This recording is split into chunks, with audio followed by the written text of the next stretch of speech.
Professor ইউনূসের আমলের পররাষ্ট্র উপদেষ্টা তৌহিদ হোসেন ডয়েচে ভেলে জার্মান গণমাধ্যম ডয়েচে ভেলের সঙ্গে সাক্ষাৎকারে আবারও বোমা ফাটিয়েছেন, যেখানে প্রফেসর ইউনূস সরকারের নানা সিদ্ধান্ত নিয়ে তার দ্বিমত এবং সিদ্ধান্তের পেছনের অনেক গোপন কথা বেরিয়ে এসেছে। প্রফেসর ইউনূসের সরকার তৌহিদ হোসেনকে পাশ কাটিয়ে অনেক কিছু করেছেন, এই ইঙ্গিত তৌহিদ হোসেন আগেই দিয়েছিলেন।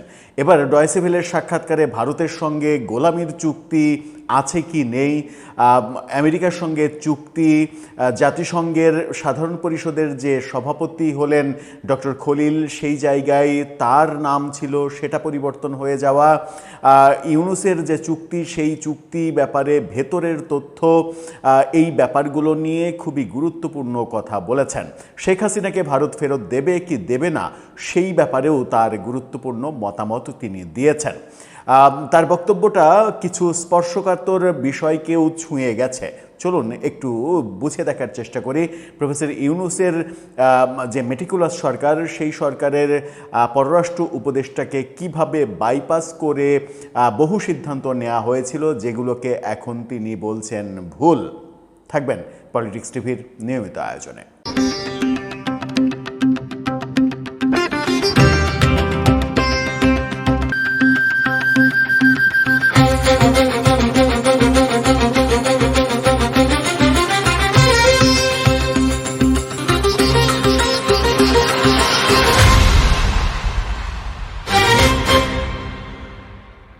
দর্শক, বলছিলাম প্রফেসর ইউনূসের মেটিকুলাস শাসন ব্যবস্থায় পররাষ্ট্র উপদেষ্টা ছিলেন তৌহিদ হোসেন।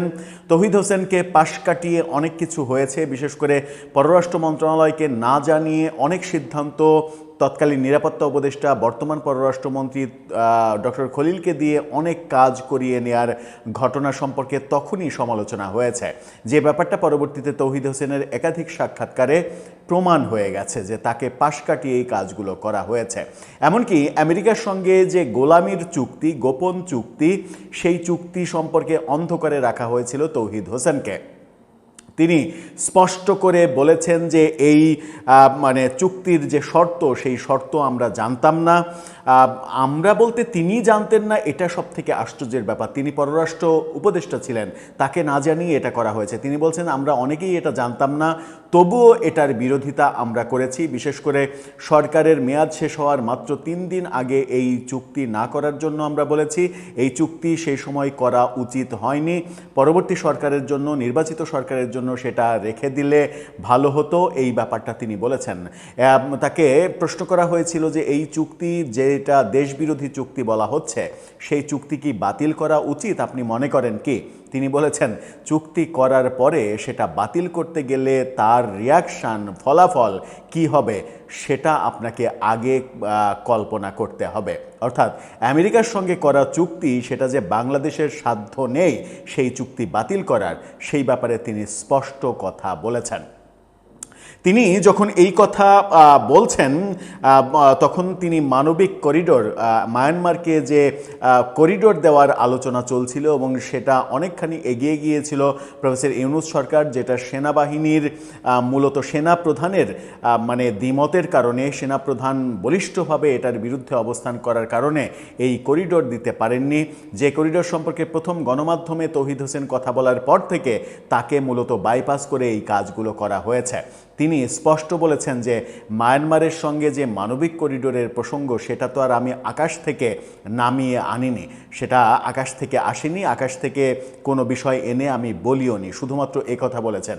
অর্থাৎ তিনি স্পষ্ট বলতে চেয়েছেন যে মায়ানমারকে করিডোর দেওয়ার সিদ্ধান্ত ইউনূস সরকার নিয়েছিল, আমি সেটা বলার পরে নানাভাবে এই ঘটনাগুলো আমার উপরে ঘটানো হয়েছে। অর্থাৎ মানবিক করিডোর নিয়ে যখন প্রথম পররাষ্ট্র উপদেষ্টা মুখ খুললেন, তারপরে সরকারের বিভিন্ন পর্যায়ে বিভিন্ন জন বলতে শুরু করলেন এরকম কোনো কিছু হয়নি, কিন্তু আমরা জানি যে এটার সিদ্ধান্ত হয়েছিল এবং তৌহিদ হোসেনও বলেছেন যে এটার সিদ্ধান্ত হয়েছিল।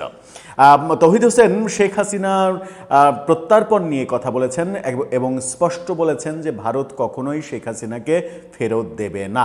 প্রত্যার্পণ চুক্তি থাক থাক না থাক এটাতে কোনো যায় আসে না। ভারত কখনোই শেখ হাসিনাকে মৃত্যুদণ্ডের মুখে ফেরত দেবে না, এটা ভারতের সরকার কোনোভাবেই করবে না।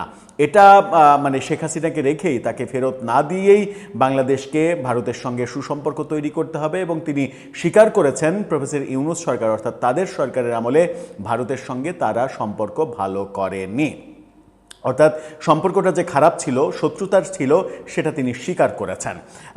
তিনি স্বীকার যখন এটা করে নিয়েছেন তখন একথাও বলেছেন যে ভারতের সঙ্গে বাংলাদেশের কোনো গোলামির চুক্তি নেই। আদানির বিদ্যুৎ চুক্তি সম্পর্কে তিনি বলেছেন যে এটা একটা অসম চুক্তি, সেই অসম চুক্তি নিয়ে এখনও কাজ করা যেতে পারে, সেটা নিয়ে পর্যালোচনা করা যেতে পারে, কিন্তু গোলামির চুক্তি ব্যাপারে তিনি বলেছেন যে আমি ভারতে কূটনীতিক হিসেবে বেশ কয়েক বছর কাজ করেছি, কলকাতায়, দিল্লিতে কাজ করেছি। ভারতের সঙ্গে সম্পর্ক নিয়ে আমি যতটুকু বুঝি তাতে ভারতের সঙ্গে কোনো কালেই কোনো গোলামির চুক্তি হয়নি, এগুলো মিথ্যা প্রোপাগান্ডা। অর্থাৎ শেখ হাসিনা কিংবা আওয়ামী লীগ ভারতের সঙ্গে বারবার গোলামির চুক্তি করেছে, এই যে অপপ্রচারগুলো, সেই অপপ্রচারগুলোর এক ধরনের স্বীকৃতি দিয়ে দিলেন তৌহিদ হোসেন। বললেন যে গোলামির চুক্তি বলে কিছু নেই, তবে আদানির বিদ্যুৎ চুক্তিতে অসম ব্যাপার রয়েছে, এটা করা উচিত হয়নি, এই কথাও তিনি বলেছেন। এই যে ব্যাপারগুলো তিনি বললেন, এবং আরেকটা গুরুত্বপূর্ণ ব্যাপার বলেছেন, সেটা হচ্ছে যে জাতিসংঘের সাধারণ পরিষদে কদিন আগে যে আমাদের বর্তমান পররাষ্ট্রমন্ত্রী ডক্টর খলিল তিনি সভাপতি নির্বাচিত হলেন, এই যে ক্যান্ডিডেট হিসেবে তৌহিদ হোসেনের নাম ছিল। তৌহিদ হোসেন, তার নাম পাঠানো হয়েছিল অন্তর্বর্তীকালীন সরকারের আমলেই, তার নামেই এই ব্যাপারটা হওয়ার কথা ছিল, কিন্তু এই সরকার, বর্তমান সরকার সেই নামটা বাদ দিয়ে ডক্টর খলিলের নাম সেখানে অন্তর্ভুক্ত করেছে। এই তথ্যও এই ডয়েচে ভেলের সাক্ষাৎকারে আমরা পেয়েছি। এই ব্যাপারে অবশ্য তিনি কিছু বলতে চাননি, বলেছেন যে এটা সরকারের ব্যাপার, এই ব্যাপারে আমার কোনো মতামত নেই। অর্থাৎ জাতিসংঘের সাধারণ পরিষদের যে সভাপতি, সেই সভাপতি তৌহিদ হোসেনেরই হওয়ার কথা ছিল, বর্তমান সরকার সিদ্ধান্তটা পরিবর্তন করেছে। ইউনূস সরকারের আমলে বেশ বিতর্কের জন্ম দেওয়া ডক্টর খলিল বর্তমান সরকারের পররাষ্ট্রমন্ত্রী হিসেবে দায়িত্ব নেয়ার পর থেকেই, মানে ঘোষণার আগে থেকে যখন নামটা আসলো ওই শপথের দিন বিকেলবেলা, তখন থেকেই নানা আলোচনা শুরু হয়েছিল যে ডক্টর খলিল প্রফেসর ইউনূস সরকারের এক্সটেনশনের একটা ব্যাপার কিনা। প্রফেসর ইউনূস সরকার যা যা করে গেছে আন্তর্জাতিক সম্পর্কের ক্ষেত্রে, সেগুলো যেন অব্যাহত থাকে, ধারাবাহিকতা যেন ক্ষুণ্ণ না হয়, এই কারণেই ডক্টর খলিলকে এখানে বসানো হয়েছে।